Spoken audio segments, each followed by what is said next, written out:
Digital மோசடியில் பணத்தை இழப்பவர்களுக்கு 25,000 ரூபாய் இழப்பீடு வழங்கப்படும்னு ரிசர்வ் வங்கி தெரிவிச்சிருக்கு.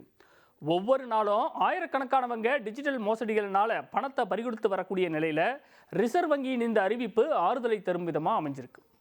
இந்தியாவில் டிஜிட்டல் மோசடிகள் எந்தெந்த ரூபத்துல எல்லாம் நடக்குது, இதனால் அதிகமாக யார் பாதிக்கப்படுறாங்க, ரிசர்வ் வங்கியின் இந்த திடீர் முடிவுக்கு என்ன காரணம் அப்படிங்கிறத பற்றி தான் விரிவாக பார்க்க போகிறோம். இது தந்தி டிவி நியூஸ் டீப் டைவ். வழங்குவதற்காக நான் ரஞ்சித்.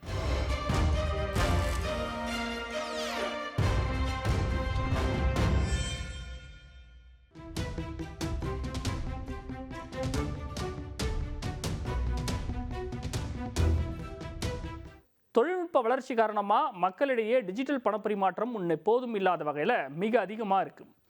2025 நடந்த ஒட்டுமொத்த டிரான்சாக்ஷனில் 99.8% பணம் டிஜிட்டல் டிரான்சாக்ஷனில் தான் பரிமாற்றம் நடந்திருக்கு. ஒரு காலத்தில் யாருக்காச்சும் பணம் அனுப்பணும்னா போஸ்ட் ஆஃபீஸுக்கு போய் மணி ஆர்டர் அனுப்புறது, இல்லைனா வங்கிகளுக்கு போய் செல்லானை ஃபில் பண்ணி பெரிய கியூவில் வரிசையில் கால் கடுக்க காத்திருக்க வேண்டிய நிலை இருந்தது. ஆனால் உள்ளங்கையில் உலகத்தையே அடக்கி வச்சிருக்கக்கூடிய செல்ஃபோன்களின் வருகைக்கு பிறகு நிலைமை அப்படியே தலைகீழாக மாறிடுச்சு. நினச்ச நேரத்தில் இருந்த இடத்துல இருந்தே யாருக்கு வேணும்னாலும் ஒரு நொடியில் இன்னைக்கு மொபைல் மூலமாகவே ரொம்ப சிம்பிளாக பணத்தை அனுப்ப முடியுது. இதெல்லாம் ஒரு வகையில் நமக்கு வசதியாக இருந்தாலும் அதுக்கேற்ற மாதிரி டிஜிட்டல் மோசடி சம்பவங்களும் நாளுக்கு நாள் அதிகரிச்சுக்கிட்டே வருது. UPI, debit card, credit card, net பேங்கிங்னு எல்லா வழிகள்லையும் மோசடி பேர் வழிகள் ஊடுருவத்தான் செய்கிறாங்க. மொபைல் ஃபோனுக்கு தொடர்பு கொண்டு ஓடிபி கேட்குறாங்க, இல்லைனா மோசடி லிங்க் அனுப்பி பணத்தை பறிக்கும் நிகழ்வுகளும் நிறையவே நடக்குது. ஆரம்ப காலத்தில் உங்களுக்கு கார், பைக் பரிசு விழுந்திருக்கு, இந்த லிங்கை கிளிக் பண்ணி உங்களோட தகவல்களை நிரப்புங்கன்னு சொல்லி பணம் பறிக்கும் வேலை நடந்துச்சு. அதுக்கப்புறமா பேங்க்லேருந்து பேசுகிறோம், பார்சல் சர்வீஸ்லேருந்து பேசுகிறோம், ஓடிபி சொல்லுங்கன்னு கேட்டு வாங்கி ஃப்ராடு நடந்தது. ஒரு கட்டத்தில் இதெல்லாம் மக்களுக்கு ரொம்பவே பழகி போச்சு. அப்படி ஒரு காலோ இல்லை எஸ்எம்எஸோ வந்தாலே உடனே மக்கள் அலர்ட் ஆயிட்டாங்க. அதனால் புது புது ஐடியாக்களை யோசித்து மோசடிக்காரங்களும் அப்பப்போ ரூட்டை மாற்றி வேறு ரூபத்தில் வர ஆரம்பிச்சிட்டாங்க. இன்னொரு பக்கம் உங்கள் பேரில் பல கோடி ரூபாய் டிரான்சாக்ஷன் முறைகேடாக நடந்திருக்கு, போதைப் பொருளோட உங்களுக்கு ஒரு பார்சல் வந்திருக்குன்னு டிசைனாக அச்சுறுத்தி டிஜிட்டல் அரெஸ்ட் மூலமாகவும் பணத்தை சுருட்டும் சம்பவங்களும் நடக்கத்தான் செய்யுது. இதையெல்லாம் நம்பி ஏமாறாதீங்கன்னு மத்திய அரசும் ரிசர்வ் வங்கியும் வங்கிகளும் என்னதான் விழிப்புணர்வை ஏற்படுத்தினாலும் மோசடி பேர் வழிகளும் புது புது வழிகளை கண்டுபிடிச்சி அப்பாவி மக்களிடமிருந்து பணம் பறிக்கும் நிகழ்வுகள் முடிவே இல்லாமல் தொடர்ந்துகிட்டு இருக்கு. இந்தியாவில் கடந்த 6 ஆண்டுகளில் மட்டும் பல்வேறு ஆன்லைன் மோசடிகள் மூலமாக இந்தியர்கள் சுமார் 53,000 கோடி ரூபாய் பணத்தை இழந்திருப்பதா புள்ளி விவரங்கள் சொல்லுது. கடந்த ஆண்டில் மட்டும் 19,812 கோடி ரூபாய் அளவுக்கு மோசடி நடந்திருக்கு. அதிகபட்சமாக மகாராஷ்டிரா மாநிலத்தில் சைபர் மோசடி புகார்கள் அதிகம் பதிவாகி இருக்கு. 3,203 கோடி ரூபாயை மக்கள் இழந்திருக்கிறாங்க. இதற்கு அடுத்தபடியாக நம்ம அண்டை மாநிலமான கர்நாடகாவில் 2,413 கோடி ரூபாயையும், தமிழகத்தில் 1,897 கோடி ரூபாயையும் மக்கள் ஆன்லைன் மோசடிகளில் இழந்திருக்கிறாங்க. இதிலிருந்தே இது எந்த அளவுக்கு மக்களை பாதிக்குதுங்கிறத நம்ம தெரிஞ்சுக்கலாம். சென்னையில் மட்டும் கடந்த ஆண்டில் ஒட்டுமொத்தமாக 25,97,00,000 ரூபாய் பணம் சைபர் மோசடி கும்பல்கள் கிட்ட இருந்து மீட்கப்பட்டு மக்களுக்கு வழங்கப்பட்டிருப்பதா சென்னை காவல்துறையின் தரவுகள் சொல்லுது. இந்த நிலையில தான் ரிசர்வ் வங்கியின் நிதி கொள்கை குழு கூட்டத்தில் ரிசர்வ் வங்கி கவர்னர் சஞ்சய் மல்ஹோத்ரா முக்கியமான ஒரு அறிவிப்பை வெளியிட்டார். டிஜிட்டல் மோசடிக்கு எதிராக வாடிக்கையாளர்களுக்கு பாதுகாப்பு வழங்கவும் இழப்பீடு வழங்கவும் நடவடிக்கை எடுக்கப்பட்டு வருவதா சொன்னார்.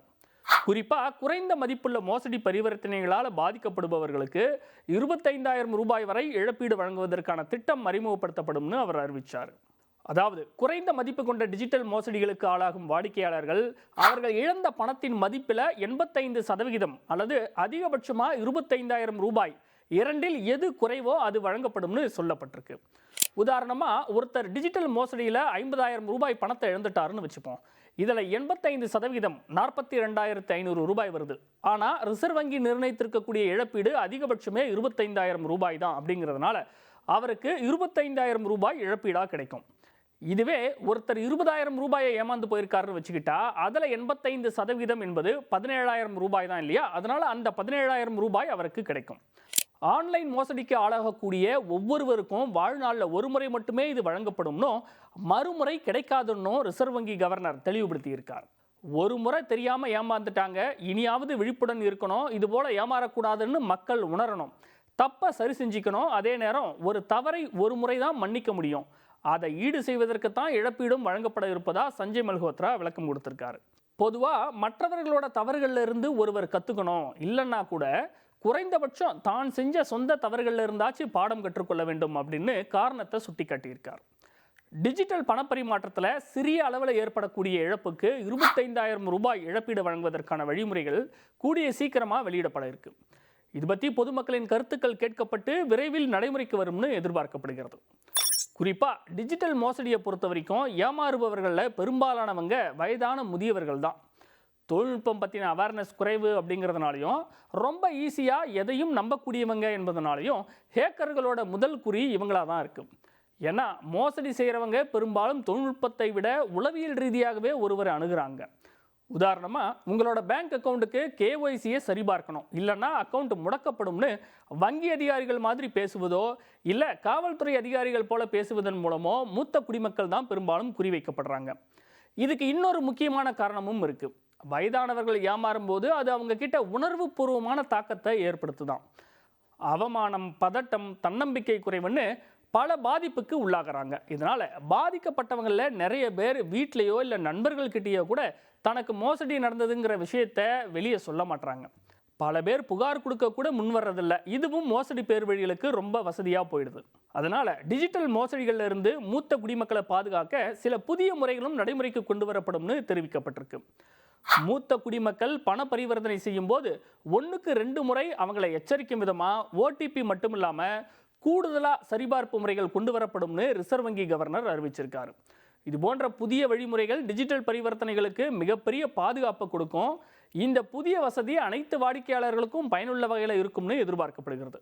சரி, ஆன்லைன் மோசடியில் பாதிக்கப்பட்டவங்களுக்கு 25,000 இழப்பீடு அப்படிங்கிறது ஒரு பக்கம். இன்னொரு பக்கம், முதல்ல இந்த மோசடியில் நீங்கள் ஏமாறாமல் இருக்க என்ன செய்யணும் என்பதையும் பார்த்துடலாம். உங்களுடைய ஃபோனுக்கு மெசேஜ் மூலமாக வரக்கூடிய தெரியாத லிங்க் எதையும் கிளிக் பண்ணாதீங்க.